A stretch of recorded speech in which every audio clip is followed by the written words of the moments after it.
श्रीगणेशाय नमः। सर्वे ऊचुः यतो अनन्तशक्तेरनन्ताश्च जीवा यतो निर्गुणादप्रमेया गुणास्ते यतो भाति सर्वं त्रिधा भेदभिन्नं सदा तं गणेशं नमामो भजामः। यतश्चाविरासीत्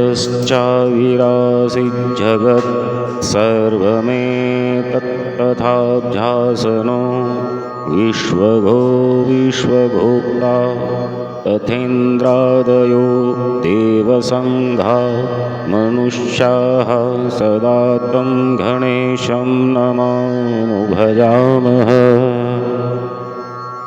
यतो वह्नि भानुभवो भूजलं च यतः सागराश्चन्द्रमा व्योमवायुः यतः स्थवराजङ्गमा वृक्षसङ्घाः सदा तं गणेशं नमामो भजामः। यतो दानवा किन्नरा यक्षसङ्घा यतश्चारणा वारणाः श्वपादश्च यतः पक्षीकीटायतो विरुधश्च सदा तं गणेशं नमामो भजामः।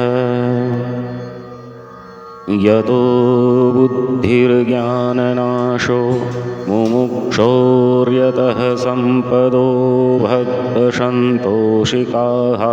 स्युः यतो विघ्ननाशो यतः कार्यसिद्धिः सदा तं गणेशं नमामो भजामः।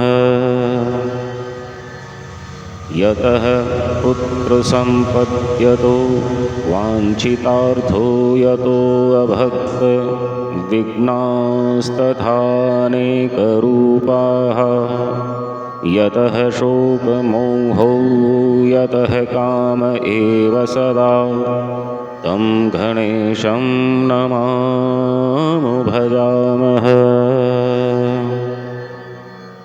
यतो अनन्तशक्तिः स शेषो बभूव धराधारणे अनेकरूपे च शक्तः यतो अनेकधा स्वर्गलोका हि नाना सदा तं गणेशं नमामो भजामः।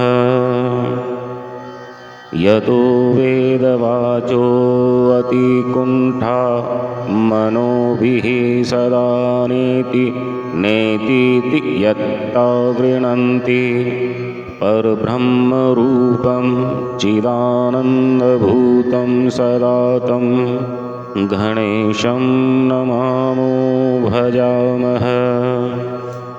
श्रीगणेश उवाच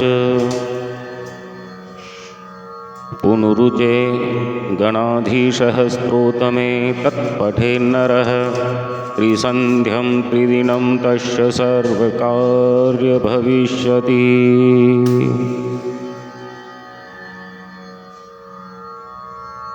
यो जपेदष्टदिवसं श्लोकाष्टमिदं शुभम् अष्टवारं चतुर्थ्यां तु सोऽष्टसिद्धिर्वाप्नुयात्।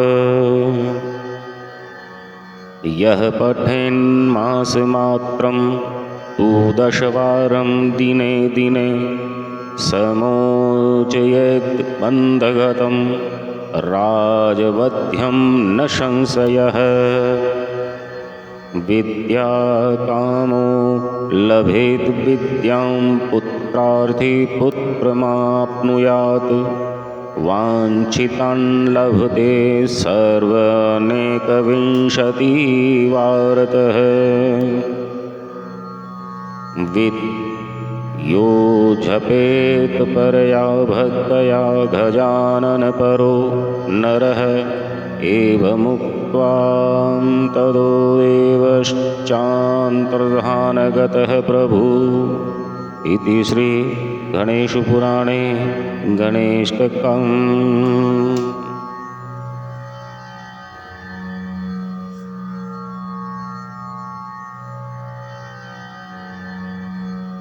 हमेशा पाठ करें या सुने।